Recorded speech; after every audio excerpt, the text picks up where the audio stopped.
It's the one and the only show, the Luke Howard Show. So please welcome Luke Howard.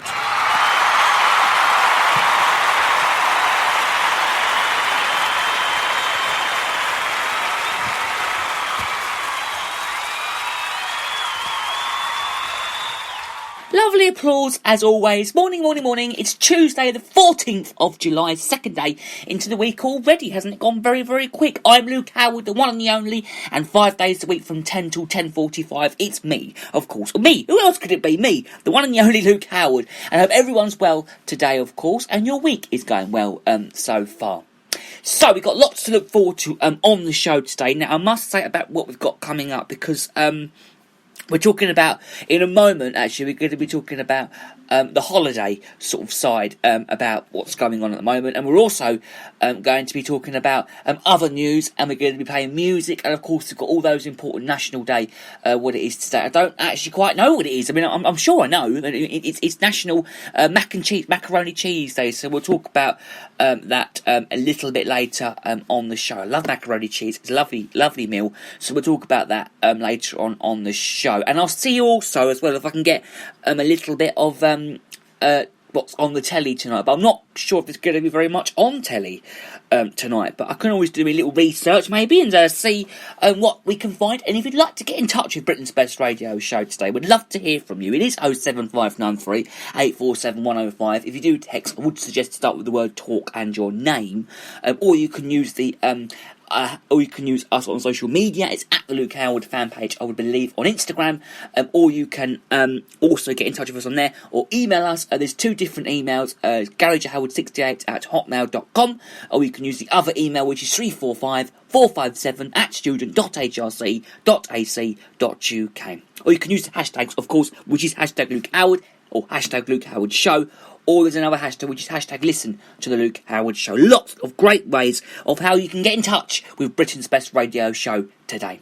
So we are going to start by talking about the holiday side of this, because of course the holidays are beginning this week and next week and so on for the next, I would believe, 7 weeks. I think it's 7 weeks onwards from now on will be the summer, but I think it's 6 weeks starting from next week actually, because a lot of schools finish at the end of this week. But I want to talk about summer holidays today. Okay, I want to talk about it today because it is now possible to take a holiday in Scotland, Northern Ireland and England following the relaxation of lockdown rules. Now, as yesterday, my cousins are going on abroad this week. I'm not quite sure where they're going, but they're going away this week, and they asked them all if they wanted to go, and they all said yeah, so they're going away.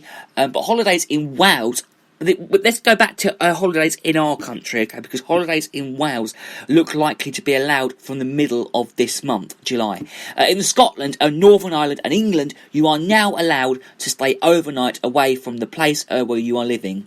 You can also travel as far as you want within the borders of those countries and sleep in a second home or self-contained holiday accommodation.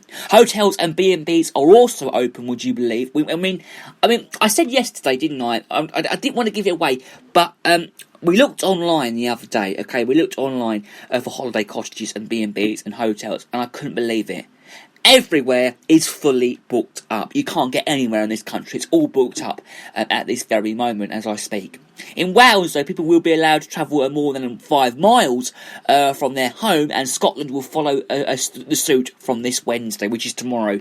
Hotels and B&Bs have been asked to take a number of precautions when reopening among them. Now, you can also encourage your guests to take stairs rather than lifts where practical. I mean, if you are listening today, and you do own a B&B or a hotel, I've got some rules about what you need to do, and I'm sure you know the rules anyway, but encourage, as I just said about you encouraging your guests to take stairs and the lift, because they wouldn't want to get in a lift at this very moment. You can encourage the use of face coverings in the corridors. You can promote from service rather than commercial dining rooms and leave the room. Service meals, you can service meals outside the door rather than carrying them into the guest's room. You just leave them outside your front door, then take them in, I suppose. You can also maintain effective social distancing between staff and guests. For instance, okay, Screens could be installed in front of the reception desk. Now, in hostels, hostels have shared sleeping areas, such as dormitory rooms, and will not reopen except to people travelling as part of a household or support bubble.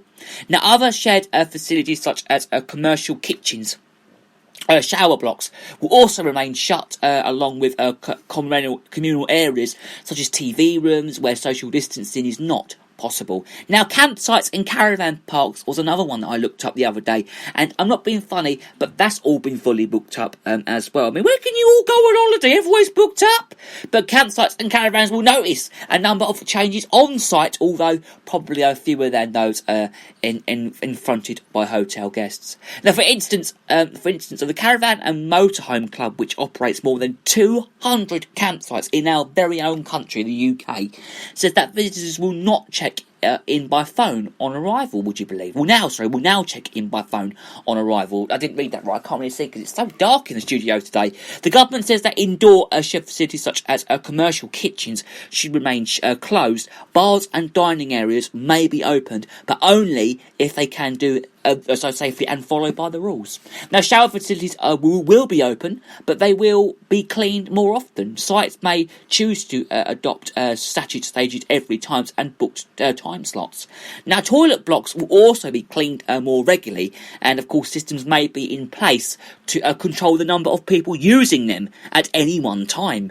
Now, in England, two households of any size can now meet up indoors, and this can be in shared accommodation away from home, or instance, a cottage or apartment. This is, can I go on holiday with friends? You can if you want to, but you've all got to be socially distanced, is what I would say. However, unless the households are a part of some support bubble, they will need to stay socially distanced, as I just said, and from each other. A distance of course, 1 metre. Plus in England. Now, government guidance states that the holidaymakers should take particularly care to maintain existing hygiene, washing hands, of course, and services, and avoiding using shared facilities like bathrooms wherever possible. He's also advised that they should not share private swimming pools with anyone. Private swimming pools will be shut, just to let you all know. And maintain excellent hygiene, washing your hands and services, of course, and outside their household of support bubble, or should you share a paddling pool or any sort of garden equipment? No, you shouldn't. But overnight stays in Scotland will be allowed from July the 10th, which was Friday last week. So they are allowed from now onwards, would you believe? But they are still not permitted in Northern Ireland, and they are going on holiday there with another family is not possible at all. So that was that piece of news about the holidays, would you believe? Blimey, that was a long piece of news about the holidays. Okay, let's speak about another piece of story because it's just emerged, and this is terrible news. Kelly Preston has died of the age of 57. This is John Travolta's wife, has died of... Yeah, John Travolta? Yeah, his wife, Kelly Preston, has died. And I did see this on the news the other day, so I think we should talk about this because Kelly Preston, the actress of wife of John Travolta, has died of the age of 57. Travolta posted on Instagram, "My beautiful wife Kelly has lost her 2-year battle with breast cancer." Oh gosh, it's terrible. She fought a courageous fight with the love and support of so many. The couple had been married for nearly 29 years, would you believe? Preston's career included roles in Twins from Dusk Till Dawn and Jerry Muckley and the Cat in the Hat. She also collaborated with her husband on Battlefield Earth and Old Dogs, and in this post, Travolta has thanked the health workers who had looked after his wife, as well as her many friends and loved ones who have been by her side. Now, I will be taking some time to be there for my children who have lost their mother, so forgive me, she said, and in advance if you don't hear from us for a while, but please know that I will feel your outpouring of love in the weeks and months and that ahead as we heal. All my love, JT, she said. And I've got the Instagram post here. John Travolta posted a picture of her, and he said, "It is with a very heavy heart to inform you all that my beautiful wife Kelly has lost her 2-year battle with breast cancer. She fought a courageous fight with the love and support for so many. My family and I will forgive to be grateful to her doctors and nurses at the MD Anderson Cancer Centre. All the medical centres that have helped, as well as her many friends, have loved others who have been by her side. Kelly's love and life will also have lost her mother, who she forgive me, she said, in advance if you don't hear from us for a while. But this is, please know that I will feel your outgoing of love on the weeks and months ahead as we heal. All my love, John Travolta. There we go. So Ellie Bluey wrote on Instagram, she wrote on Instagram, I've never met anyone on Cordovus, and this is strong, beautiful and loving as you. A family respective told People magazine, and she died on Sunday morning, and that she had kept her cancer diagnosis private. She had been undergoing medical treatment for some time and supported by her closest family and friends. The family representative have also said that she was brought beautiful and loving, a soul who cared deeply about others and who brought life to everything that she touched. Her family asks her for her understanding of her need for privacy at this time. Born Kelly Cumberbatch Smith in Hollamella, she changed her name to Kelly Preston before securing her first film role in 1985, and the rom-com Mischief then appeared in another teen comedy, and this is Secret Admirer. Early tributes included those from Mary Shriver and Josh Gad. So Spencer Breslin, who played Preston's son in The Cat in the Hat, remembered his screen mum as being a lovely woman and adding that such a sad loss. Lost star Daniel Day-Kim meanwhile said that he had been lucky enough to work with her on the one of my very first films, 1999's For Love of the Game. We were shooting on cold days in Colorado, but she couldn't have been warmer of kinder for a young, nervous actor trying to make good. And he also continued that one of the Preston's last screen roles came in the 2018 crime Bulbert Golter, in which she appeared opposite her husband. While promoting the film of the Cannes Film Festival, the actress spoke in reporters about their long relationship. She also said that we took the time to get to know each other, and she said marriage doesn't just open on this own. You have to keep creating love. She also said that we also keep it right. Neither of us like to fight, so we supposedly do not push each other's buttons. Okay, and we'll leave that story there, and just to let you know that Kelly Preston has died of breast cancer at the age of 27, and our thoughts are with her husband as well. Okay, John Travolta, our thoughts are with at this very moment. So, okay, measures have backed as England lockdown is starting to ease, and I know it's starting to ease because beauty salons, spas, tattoo parlours and nail bars are welcoming back their first clients for almost 4 months as lockdown restrictions has eased further in England. Now, for some treatments such as eyebrow threading are still banned, leaving many salons unable to reopen. In Scotland, indoor shopping centres are allowed to reopen. In Wales, pubs, bars and restaurants can start serving customers outdoors, while hairdressers can also reopen as well.